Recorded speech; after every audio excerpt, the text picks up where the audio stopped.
Assalamualaikum warahmatullahi wabarakatuh. Alhamdulillah alladzi arsala rasulahu bil huda wa dinil haq liyudhhirahu 'ala ad-dini kullih wa kafa billahi syahida. Asyhadu an la ilaha illallah wahdahu la syarikalah wa asyhadu anna Muhammadan abduhu wa rasuluh. Ya ayyuhalladzina amanu taqullaha haqqa tuqatih wa la tamutunna illa wa antum muslimun. Ya ayyuhalladzina amanu taqullaha wal tandur nafsum ma qaddamat lighad wattaqullaha innallaha khabirun bima ta'malun. Allahumma salli wa sallim wa barik ala nabiyyina Muhammadin wa ala alihi wa ashabihi wa man tabi'ahum bi ihsanin ila yaumiddin. Amma ba'd. Ikhwatul kiram, bapak-bapak, ibu-ibu jamaah majelis taklim yang semoga dimuliakan Allah Subhanahu wa taala. Alhamdulillah, pagi ini dengan izin Allah kita bisa hadir. Dengan izin Allah kita bisa beribadah. Dengan izin Allah kita bisa beraktivitas. Dengan izin Allah kita berada di atas keimanan. Dengan izin Allah kita bisa merasakan semua kenikmatan ini. Oleh karena itu, kewajiban sebagai seorang muslim adalah mensyukuri setiap nikmat yang Allah berikan kepada kita ini. Rasulullah SAW telah memberikan teladan terbaik. Rasulullah SAW telah memberikan contoh terbaik bagaimana cara mensyukuri nikmat itu. Maka beliau lakukan, memberikan contoh kepada kita bagaimana cara mensyukuri nikmat itu adalah dengan cara memperbagus kualitas beribadah kepada Allah Ta'ala. Memperbagus kualitas beribadah kepada Allah Subhanahu wa Ta'ala. Itulah cara mensyukuri nikmat yang telah dicontohkan oleh Nabi Sallallahu Alaihi Wasallam. Jamaah sekalian yang dimuliakan Allah, materi yang akan kita bahas di pagi ini yakni jalan untuk meraih husnul khotimah, menjemput kematian terindah bagian yang kelima. Artinya apa? Artinya bahwa apabila seseorang menginginkan diperlakukan dengan perlakuan terbaik oleh Allah Ta'ala saat akhir kehidupannya, maka langkah yang kelima adalah qalbun salim. Kita harus meraih hati yang selamat. Kita harus bisa meraih hati yang selamat. Kalau memang benar-benar seseorang itu ingin mendapatkan kematian terindah, akhir kehidupan yang dimuliakan oleh Allah, mendapat penghargaan yang disebut dengan husnul khotimah, maka seseorang harus berjuang dalam hidupnya ini. Seseorang harus berjuang, bekerja keras untuk bisa meraih posisi qalbun salim, hati yang selamat. Hal ini disebutkan oleh Allah Ta'ala di dalam surah 26 ayat 88 dan 89. Di ayat itu Allah Subhanahu wa Ta'ala menjelaskan, yauma la yanfa'u malun wala banun illa man atallaha biqalbin salim. Iya, yaitu pada hari kita anak-anak yang berguna, kecuali orang-orang yang menghadap Allah dengan hati yang bersih. insyaallah. Ini pada hari di mana harta dan anak-anak tidak lagi berguna. Harta sebanyak apapun, harta semahal apapun, tidak berguna pada hari itu. Lalu apa yang bermanfaat? Apa yang berguna? Allah jelaskan di ayat 89, illa man atallah biqalbin salim. Kecuali orang-orang yang datang kepada Allah dengan membawa hati yang selamat. Kecuali orang-orang yang datang menghadap Allah dengan membawa hati yang selamat. Para mufassirin, ahli tafsir menjelaskan, yauma la yanfa' malun wala banun, hari di mana harta dan anak-anak tidak berguna. Ada dua keadaan, ada dua waktu, ada dua momen di mana dua perkara ini, harta dan anak, tidak ada manfaatnya. Harta dan anak tidak ada manfaat, sama sekali tidak ada manfaatnya. Kenapa Allah sebutkan dua hal? Harta dan anak. Kenapa Allah sebutkan dua hal? Karena dua hal inilah yang sering menjerumuskan manusia di dalam kelalaian. Dua perkara inilah yang sering menyeret manusia di dalam kelalaian. Dua perkara ini yang sering menyebabkan orang-orang tergelincir, yang menyebabkan orang-orang terperosok di dalam dosa-dosa yang mengerikan. Dua hal. Yang pertama apa? Harta. Yang kedua, anak. Karena dua perkara ini pula yang menjadikan orang saling berbangga-bangga. Apa yang sering dibanggakan manusia? Yang sering jadi kebanggaan manusia apa? Dua hal, harta dan anak. Coba lihat ketika cerita, dua hal. Nah, oleh karena inilah sesuatu yang sering kali menyeret manusia dalam kecongkaan, menyeret manusia dalam kesombongan, menyeret manusia di dalam ketergelinciran. Dua perkara ini. Oleh karena itulah di dalam surat Al-Munafikun,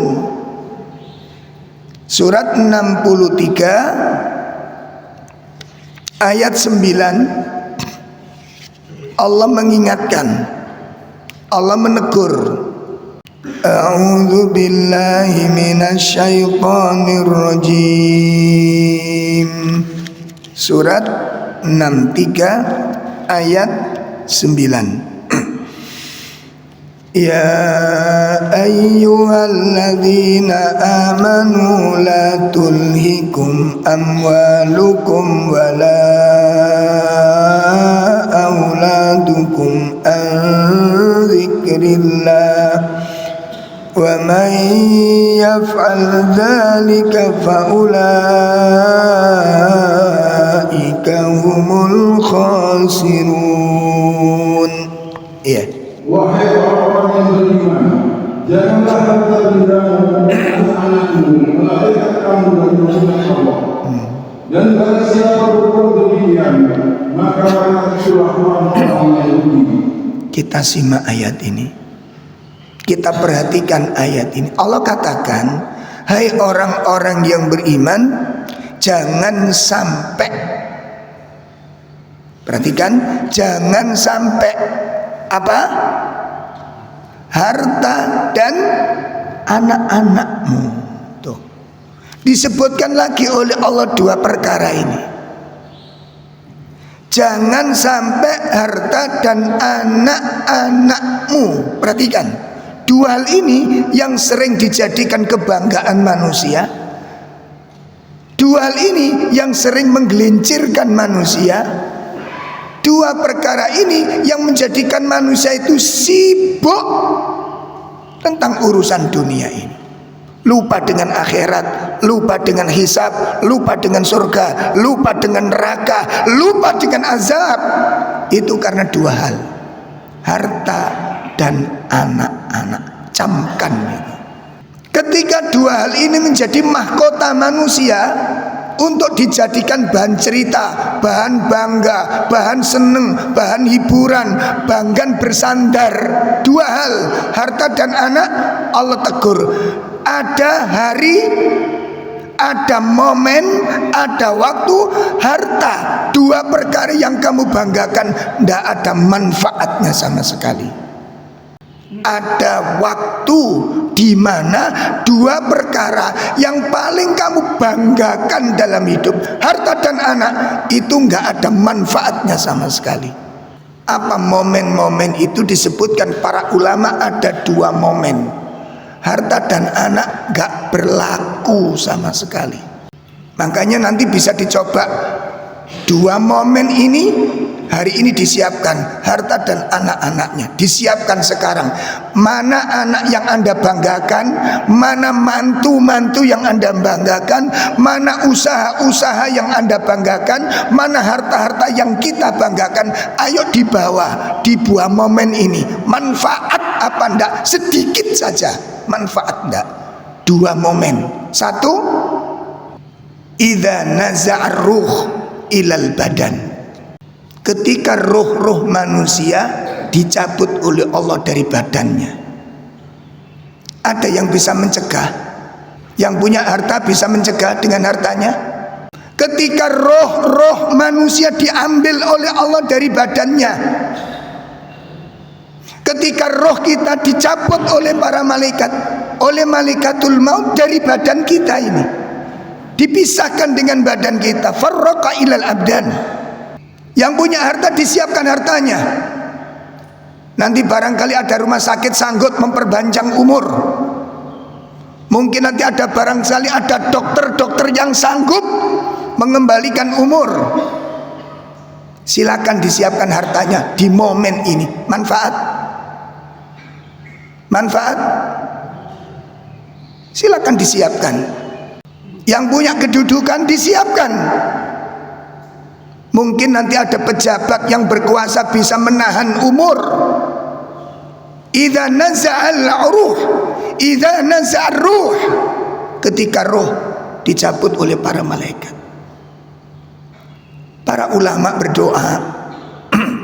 Para ulama berdoa, Allahumma arhamna, Allahumma arhamna. Ya Allah, rahmatilah kami, sayangilah kami, kasihanilah kami.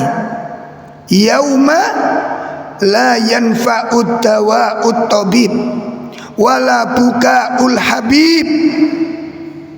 Wahai Allah, sayangi kami, kasihanilah kami, rahmati kami pada hari di mana obat-obat semua dokter tidak berguna. Kapan hari itu, Bu? Semua obat dokter tidak berfungsi. Kapan hari itu? Ketika Allah mencabut ruh. Kalla idza balaghatit taraqi wa qila man raq. Dibuka surat Al-Qiyamah, surat 75 ayat 26 sampai 30. A'udzu billahi minasy syaithanir rajim. Kalla idza balagatit taraqi wa qila man raq wa dhanna annahu al-firaq waltaffatis saqu bis-saq ila rabbika yawma idzinil masaq. Iya. Tidak, apabila nyawa telah sampai ke rombongan dan dikatakan kepadanya, siapa yang dapat menemukan? Dan dia berkata bahwa itulah waktu berpisahkan dengan dunia dan bertahu berpisah dengan jenis kami. Kepada Tuhanlah yang itu kamu dihalau. Allah Subhanahu wa ta'ala menjelaskan, kalla idza balaghatit taraqi. Sekali-kali tidak, kata Allah, idza balaghatit taraq, apabila roh sudah di kerongkongan. Ini yang disebut dengan nazak, ini yang disebut dengan syakarat. Dan setiap manusia memiliki momen ini. Setiap manusia memiliki momen ini. Hatta Rasulullah sallallahu alaihi wasallam, sampai Rasulullah SAW pun memiliki momen ini, merasakan yang namanya peristiwa syakarat. Rasulullah SAW pun mengalami peristiwa ini. Ini saat ketika roh sudah di kerongkongan, nafas sudah tidak berjalan di tempat yang semula. Nafas sudah tidak melewati jalan yang semestinya. Kalla idza balaghatit taraq, ketika roh sudah di kerongkongan. Maka disebutkan di ayat berikutnya, wa qila man raq, wa qila man raq, siapa yang bisa menyembuhkan? Raq itu dari kata ruqyah. Ruqyah, mengobati. Wa qila man raq, ketika roh sudah di kerongkongan, proses pencabutan roh sedang berjalan, siapa yang bisa mengobati? Siapa yang bisa mengembalikan roh itu di tempatnya semula?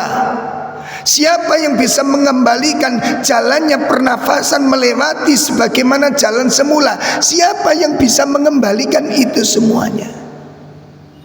Maka disitulah para ulama mengatakan, Allahumma arhamna, wahai rahmati kami, kasihanilah kami, cintai kami, sayangi kami pada hari yauma la yanfa'ud dawa'ut tabib, pada hari semua obat-obat dokter tidak berguna. Saat roh sudah di kerongkongan, dokter mana yang sanggup?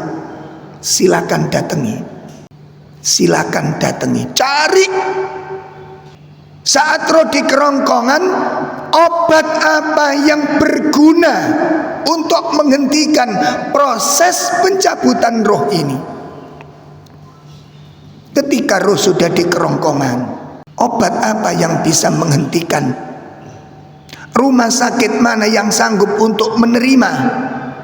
Silakan datangi, bawa harta, bawa anak-anak yang punya kedudukan, kumpulkan semua anak cucu yang punya kedudukan, yang sering kita banggakan. Manfaat hari itu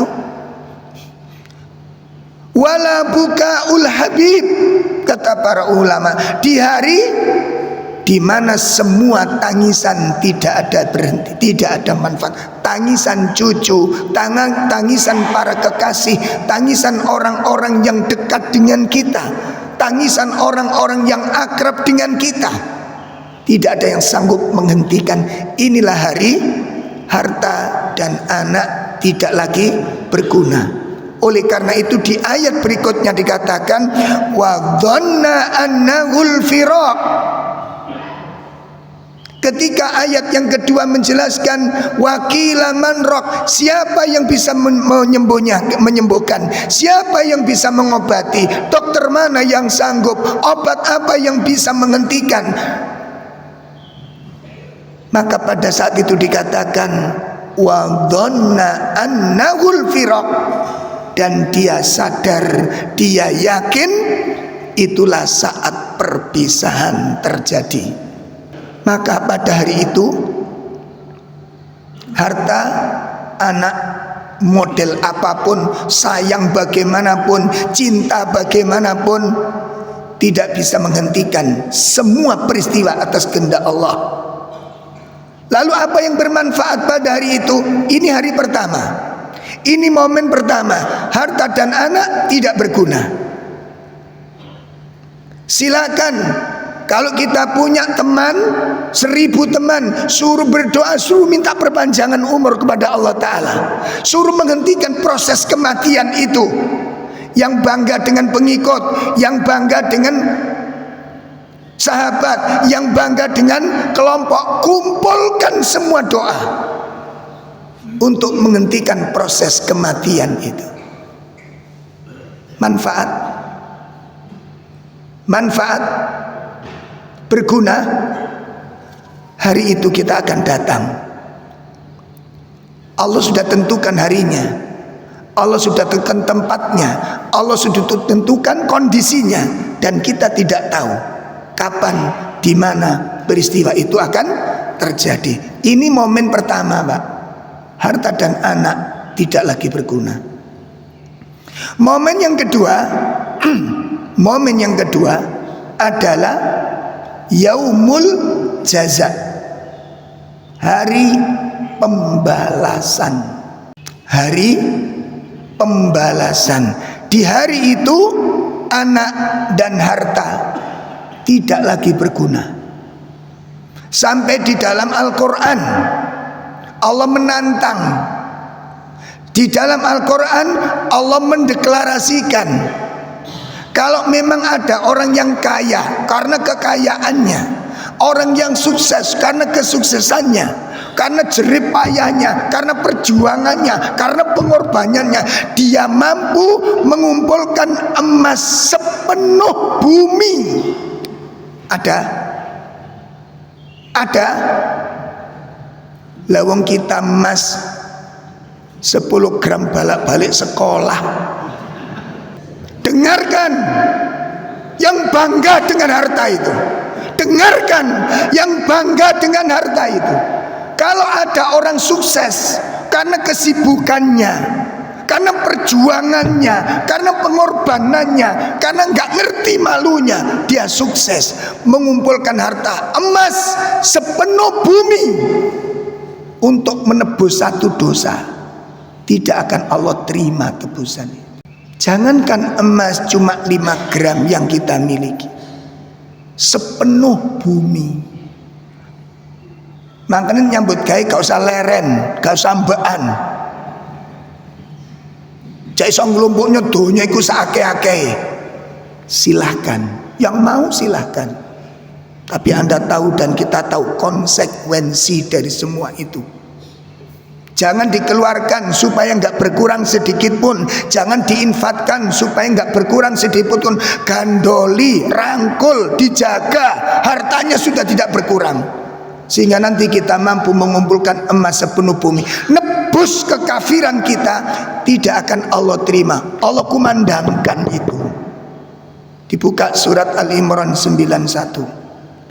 Innal ladzina kafaru wa matu wa hum kuffar falan yuqbala min ahadihim mil'ul ardi dhahaban walau iftada bih ulaika lahum adzabun alim, ulaika lahum adzabun alim wa ma lahum min nasirin.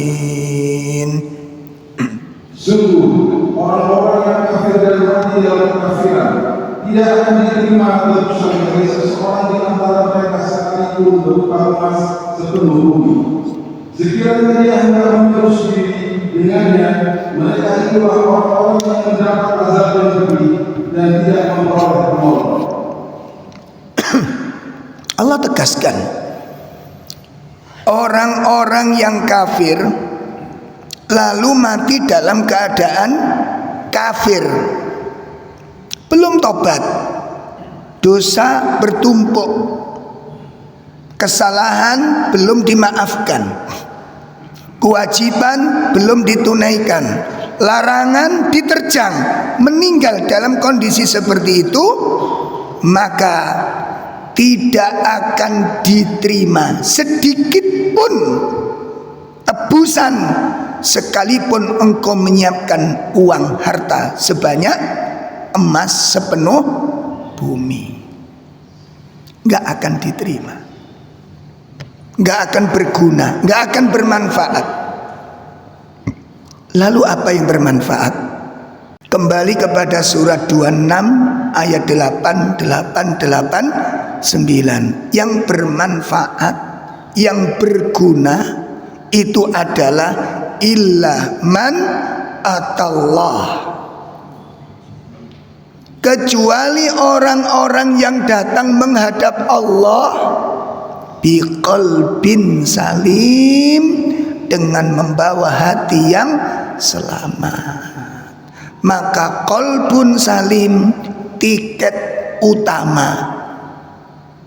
Qalbun salim, hati yang selamat, adalah tiket yang paling utama yang harus disiapkan oleh setiap muslim yang ingin mendapatkan kedudukan porsi terhormat dan termulia di hadapan Allah. Lihat, kalau kita sudah melihat ayat ini, kita akan punya kesibukan nanti, Pak. Kita tidak lagi bangga, ujub dengan sesuatu yang ada ini. Kita hanya bertanya, apakah kita mampu meraih qalbun salim itu? Pertanyaannya cuma itu. Bisakah kita mendapatkan tiket ini? Bisa nggak kita memiliki tiket ini? Karena ini tidak boleh. Kalau sudah masuk di alam ini, Bu, siapapun kita, syaratnya cuma ini, nggak ada pintu lain. Kalau di dunia ini, Masya Allah, urusan sulit dari belakang, dari depan bisa, sulit dari samping kanan bisa. Itu urusan dunia, urusan akhirat tidak. Tiket ini harus disiapkan, bukan angan-angan kosong, bukan dugaan-dugaan, bukan rumongso yang disiapkan, tapi tiket nyata. Hati kita bersih, itu tiketnya. Bukan rumongso jadi orang baik. Nek rumongso dadi wong apik ku kuwabeh ngaku apik. Betul apa tidak? Leres napa mboten? Nek rumongso niku masih wong ngelek ya sik rumongso apik ae. Rumongso silakan. Makanya Allah bantah, Allah tegur, Allah ingatkan. Laisa bi amaniyikum. Surga, kemuliaan di sisi Allah tidak bisa kamu dapatkan, tidak bisa kamu peroleh dengan angan-angan kosong. Napa sih angan-angan kosong niku, Bu? Rumangsa dadi wong apik ning gak tau nglakoni barang sing apik. Ku jenenge angan-angan kosong. Rumangsa dadi wong soleh ning gak tau nglakoni amal-amal soleh dan tidak punya sifat-sifat yang soleh. Itu namanya angan-angan kosong. Buang. Allah gak butuh angan-angan kosong. Dibuka surat An-Nisa ayat 123 124. Surat 4 ayat 123 124. Laisa bi amanikum wala amani ahlil kitab man ya'mal su'an yujza bihi wala yajid lahu min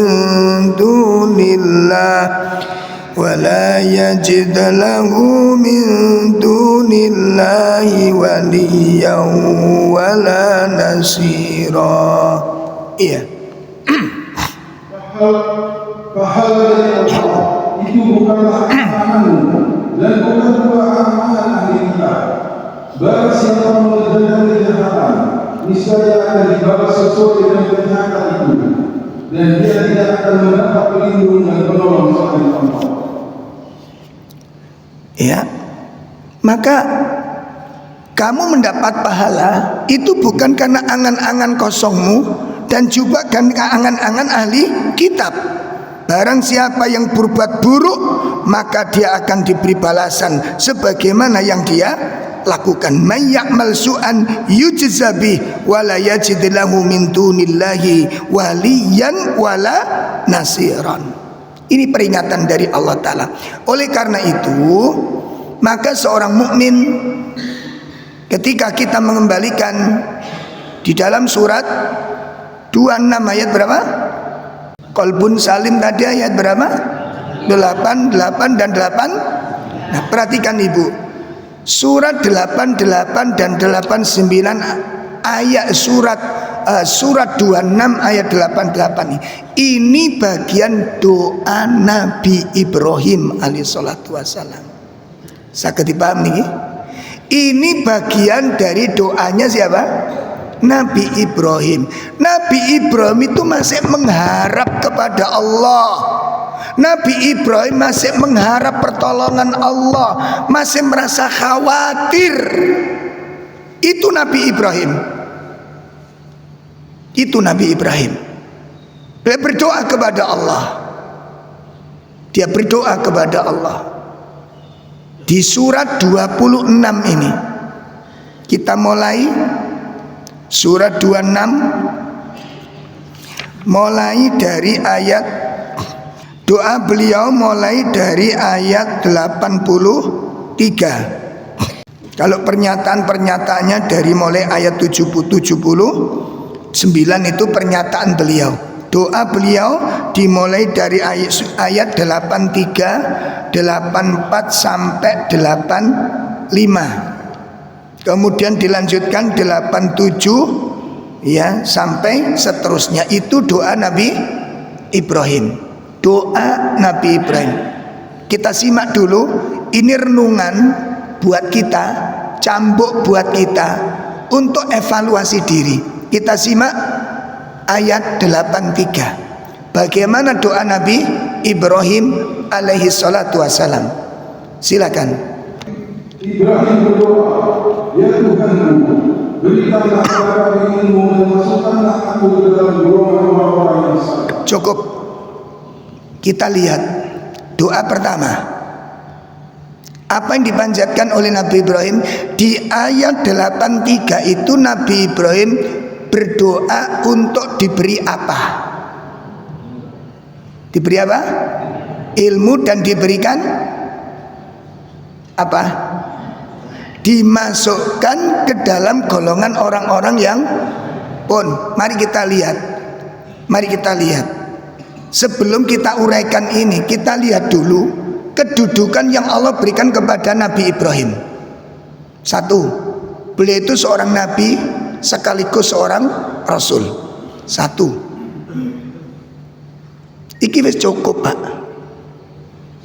Ini wis cukup. Cukup apa? Beliau itu orang yang berilmu. Gak mungkin nabi rasul diutus gak bawa ilmu. Satu. Lalu doa yang kedua apa? Masukkan aku ke dalam golongan orang yang. Doa pertama sudah cukup. Nabi rasul itu soleh apa enggak? Kok masih minta doa untuk dimasukkan orang soleh? Kok masih minta dimasukkan Allah ke dalam golongan orang-orang yang soleh. Ini cambuk buat kita.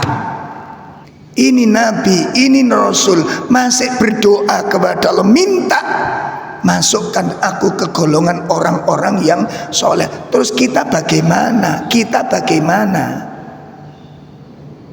Sampun jelas ini. Ini Nabi Ibrahim, Bu. Beliau seorang nabi, seorang rasul. Yang kedua, beliau itu seorang ulul azmi, rasul-rasul pilihan yang diberikan keteguhan yang luar biasa oleh Allah Ta'ala. Beliau salah satu dari ulul azmi. Soleh apa enggak? Enggak usah nanya ini. Kok berdoa beliau? Itu ketawaduan yang sempurna. Yang ketiga, beliau mendapat gelar Abul Anbiya, bapak para nabi.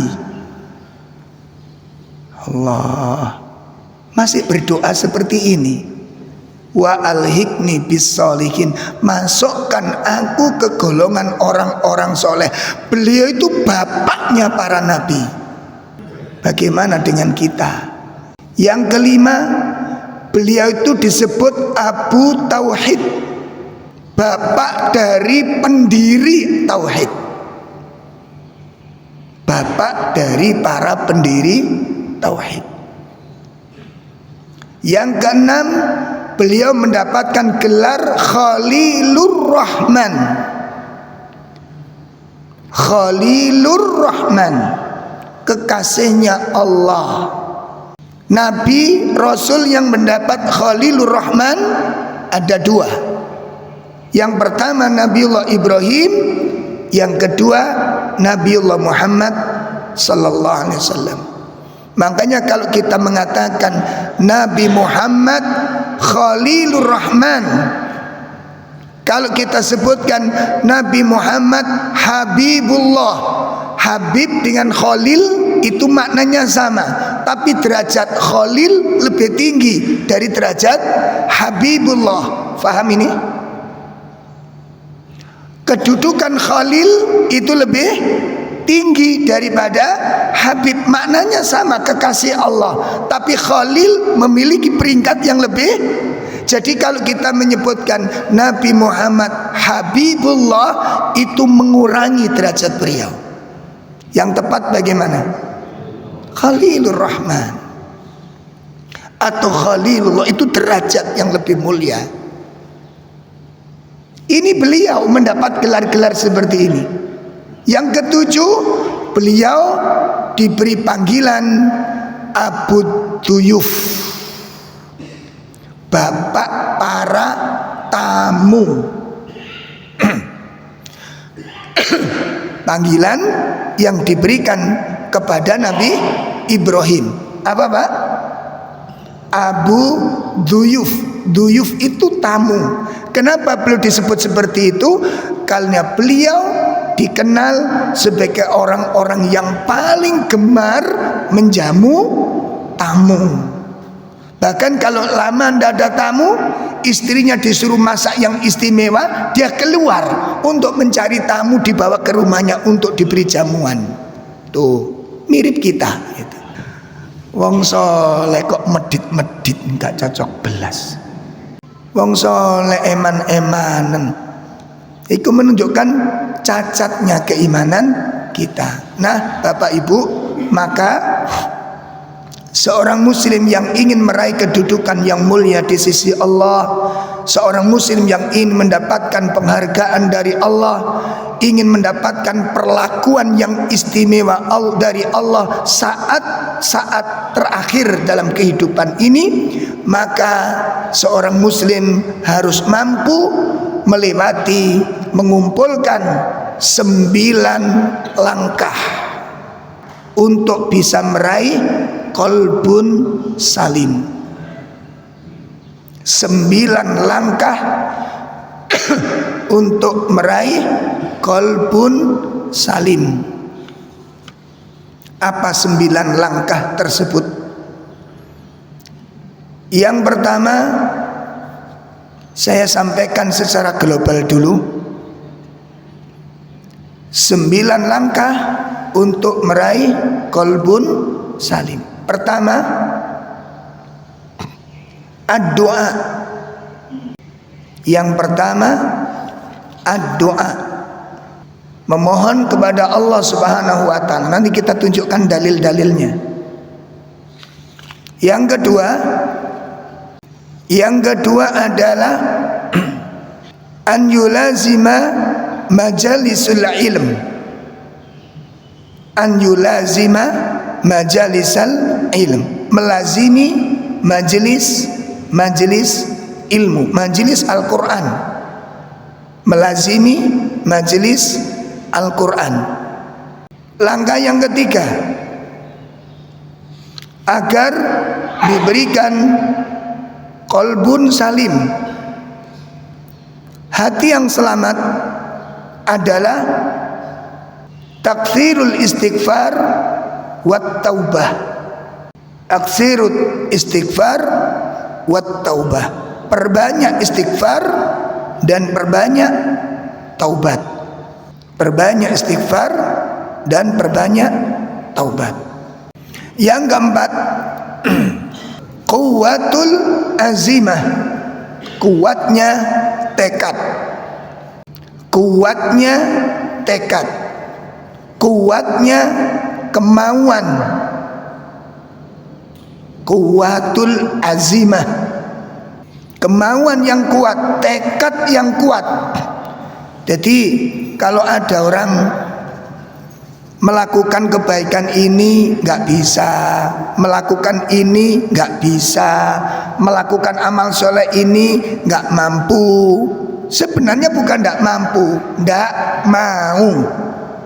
Bukan nggak mampu, nggak mau, bukan nggak mampu. Paham ini? Sholat jamaah dohor tidak mampu, jamaah asar tidak mampu, bukan tidak mampu, tidak mau dia. Itu proses di sisi Allah, berat itu. Lawang saya ngajak temen SD dulu, tak jak ketemu, ayo kapan-kapan ngaji. Kepuwingin Ustadz, kepuwingin, tapi wabot jarang ngoten. Lawang ngaji kayak gini kok abot itu. Wong ngaji niku tengok-tengok, Pak. Ngaji itu kan cuma duduk kita.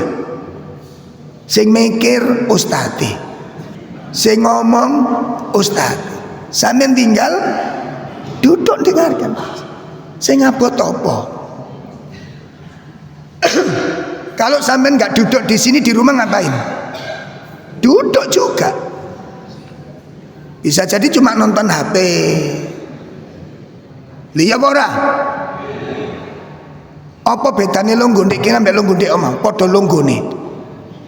Ning kene kuwi, Pak, mendengarkan borok-borok kita diungkap itu ndak mau kita. Ditunjukkan kelemahan-kelemahan kita, disuruh dalam 2 hal. Sehingga repot ngaji niku loro niki. Siji, kita diminta meninggalkan syahwat. 2, disuruh tunduk untuk taat karo Allah. Iku sing gak repot loro niki. Didengarkan baik-baik. 1, disuruh meninggalkan syahwat. Kebiasaan sing gak apik iku dikongkon ninggalno. Iku sing abot. Pun sing punya alasan silakan diungkapkan alasannya. Tapi males.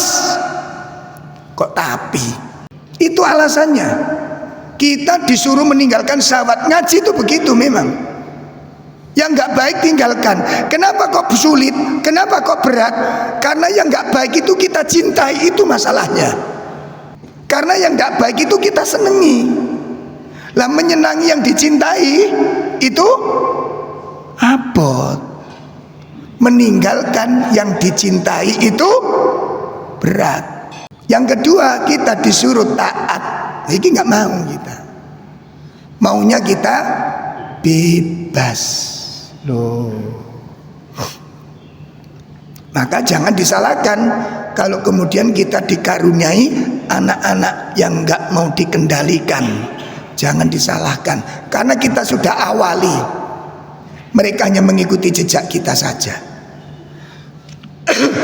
Kandani wong tuane gak mempan, dibentak sama orang tuane melorok. Jangan disalahkan. Jangan disalahkan. Itu imbas dari ketidaktaatan kita kepada lawang. Kita sendiri aja nggak seneng dengan nasihat, kok kita nuntut anak kita seneng dinasihati? Tekon di ketemune dirungokno sing temen. Lawang kita sendiri aja nggak suka dengan nasihat, terus kepingin anak-anak kita bisa dinasihati, ketemu tekon di nggak gaduh, Pak. Jadi kalau anak-anak kita itu bantah, gak kena dikandani, mestinya kita bersyukur, alhamdulillah kamu sudah mengikuti aku, gitu mestinya. Kan kenyataannya ngono.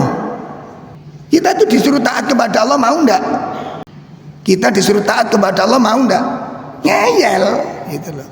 Engkau cari-cari alasan supaya nolaknya itu tidak disalahkan, begitu loh. Jadi menungso niku punya senjata mencari alasan, udzur itu, supaya kesalahannya tidak dikatakan salah. Dan itu sudah dijelaskan oleh Allah dalam Quran, sampun dijelas nih. Itu yang keempat, kuwatul azimah. Yang kelima, ijtinabud dzunub wal ma'as, berupaya untuk menjauhi dosa-dosa dan maksiat. Berupaya untuk menjauhi dosa-dosa dan maksiat. Maka di sini nanti kita dituntut untuk mengetahui celah-celahnya dosa. Itu yang kelima. Yang keenam adalah an yakunu qawwaman ala nafsih, berupaya untuk menjadi pemimpin terhadap dirinya sendiri. Ini yang sering terlupakan, Pak, Masya Allah. Berupaya untuk menjadi pemimpin atas dirinya sendiri. Pimpinan awak dhewe iki. Kita ini mau dibawa kemana? Terserah selera jenengan. Kalau kita nggak bisa memimpin diri sendiri, bagaimana memimpin istri, memimpin anak, memimpin orang lain? Lawang memimpin dirinya sendiri nggak bisa. Makanya pernah saya bilang, kalau orang itu berani melakukan maksiat, ku jenenge gak mikir belas, Pak. Gak mikir dia. Kalau dia mikir sedikit saja, tidak mungkin dia berani melakukan maksiat, tidak mungkin. Sekarang gini, kalau di depan kita ada 2 gelas, yang satu air putih, yang satu air beracun, mana yang kita pilih? Iku jenenge mikir. Kok gak minum yang beracun, kenapa? Minimal teler. Gimana? Minimal berarti jenengan mikir akibat. Perhatikan, berarti mikir akibat. Orang kalau nggak mikir akibat, dia tidak akan menggunakan akalnya di dalam melakukan sesuatu. Bun, itu yang keberapa tadi? Menjadi pemimpin atas dirinya. Yang ketujuh, jalan untuk meraih qalbun salim adalah aktsirul amal as-salih, memperbanyak amal-amal yang saleh. Memperbanyak amal-amal yang saleh. Yang kedelapan, az-zuhud fid dunya, zahadatan fid dunya, zuhud terhadap dunia. Zuhud terhadap dunia. Ini perlu penjelasan karena banyak orang salah di dalam mengartikan zuhud. Ada yang mengartikan zuhud itu meninggalkan semua hal-hal yang enak. Ini keliru. Ya, zuhud yang keliru. Tidak boleh makan yang enak-enak, meninggalkan kekayaan, meninggalkan kemewahan. Nah, bayangannya begitu. Sampai ada yang nggak mau menikah sama sekali untuk meraih zuhud ini. Ini pemahaman yang salah. Rasulullah itu kalau makan daging kambing yang disukai apa? Paha. Nah karena jenengan dengan saya zuhud, senengane jeroan. Karena zuhud jenengan. Kalau Nabi yang disukai apa? Paha. Kalau jenengan yang disukai jeroan. Karena apa? Zuhud. Salah, keliru. Ada yang keliru. Banyak hal. Ada satu kelompok di kalangan kaum muslimin ini yang banyak sekali keliru di dalam menjelaskan definisi, seperti ikhlas, seperti doa, seperti ridho, seperti apa ini, zuhud. Nah, ini banyak yang keliru di dalam menafsirkan. Ini perlu diluruskan nanti. Baik, itu yang keberapa? Yang ke-8, untuk meraih qalbun salim, hati yang selamat, harus memiliki sikap zuhud. Yang terakhir, yang ke-9, agar kita bisa meraih zuhud, meraih qalbun salim adalah muhasabah. Muhasabah, evaluasi diri. Ada berapa tadi? 9. Saya ulangi. Yang pertama, doa. Yang kedua, melazimi majelis Al-Quran. Yang ketiga, berbanyak istighfar dan taubat. Yang keempat, kuatnya tekad dan kemauan. Kemudian yang kelima, menjauhi dosa dan maksiat. Yang keenam, menjadi pemimpin terhadap dirinya sendiri. Yang ketujuh, memperbanyak amal-amal soleh. Yang kedelapan, zuhud terhadap dunia. Yang kesembilan, muhasabah. Itu 9 langkah. Untuk belum semua, memang belum semua. Ini saya sampaikan secara global. Nanti kita oncei satu persatu di kajian yang akan datang, insyaallah. Baik, sampai di sini kajian pagi ini. Kurang lebih mohon maaf yang sebesar-besarnya. Mudah-mudahan Allah limpahkan rahmat karunia-Nya kepada kita semuanya, untuk bisa Allah masukkan kita golongan orang-orang yang soleh, dan semoga Allah tetapkan kita sebagai orang-orang yang istiqomah di atas kesolehan tersebut. Sallallahu ala nabiyina Muhammad. Subhanakallahumma wa bihamdika asyhadu an la ilaha illa anta astaghfiruka wa atubu ilaik. Assalamualaikum warahmatullahi wabarakatuh.